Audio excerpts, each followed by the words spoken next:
that's revived Keely's shape while still working with her undercut. And there you have it, a beautiful bottleneck bob.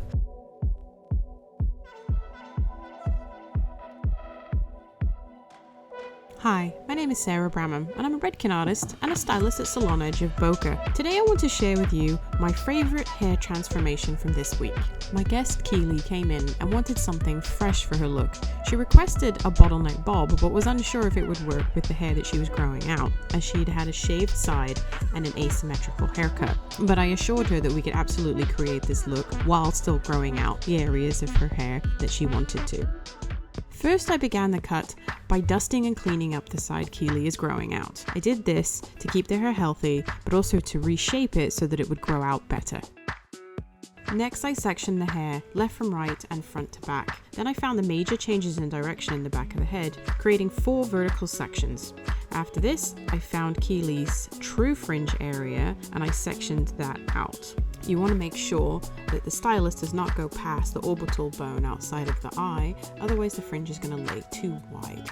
I began the cut in the back left quadrant. I chose to use a razor to make sure this bottlenecked bob had the soft, airy edges that are so attractive about this style. As I worked my way up each section, I elevated the hair to keep the edges soft.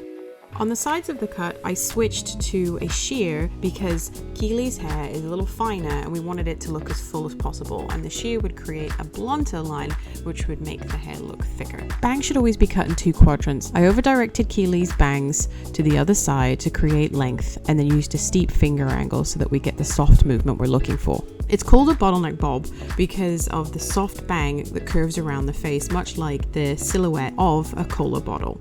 To style her hair, I used big blowout because I wanted shine and bounce. Then I applied Guts 10 to the roots to give a little bit of volume at the base.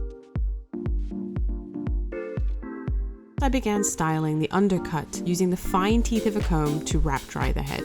Next, I blew dry her hair with a medium round brush, taking sections starting at the bottom and then working my way up to the top. Notice that I don't roll the brush, as I don't want the shape to become too round. If I follow the blow dryer off the end of the brush, I will get nice straight ends. To dry her fringe, I switched to a smaller round thermal brush so that I could create more volume in the shorter hair. I remembered to lift the hair up so that I can create some volume at the root. Once I reached the high point of the head, I switched back to a medium round thermal brush and blew dry all her hair back. To create a bend in Keely's hair, I spritzed her with Iron Shape 11, as this is a thermal protectant and will also help the hair remember the new shape I'm going to give it. Taking my flat iron with a beveled edge, I then twisted the surface area only, creating an S pattern in the shape. Then, with a wide tooth comb, I brushed through the curls and then set them with Triple Take 32 because it's humidity resistant and a strong brushable spray.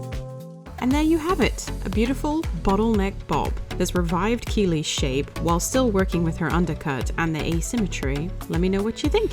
Thanks for joining me today. I hope you liked the style that I created. If you have enjoyed me, please follow me on Instagram at Sarah Brown Hair. Please go ahead and like this video. You can also subscribe to Hair.com's YouTube channel and get more of this really great content.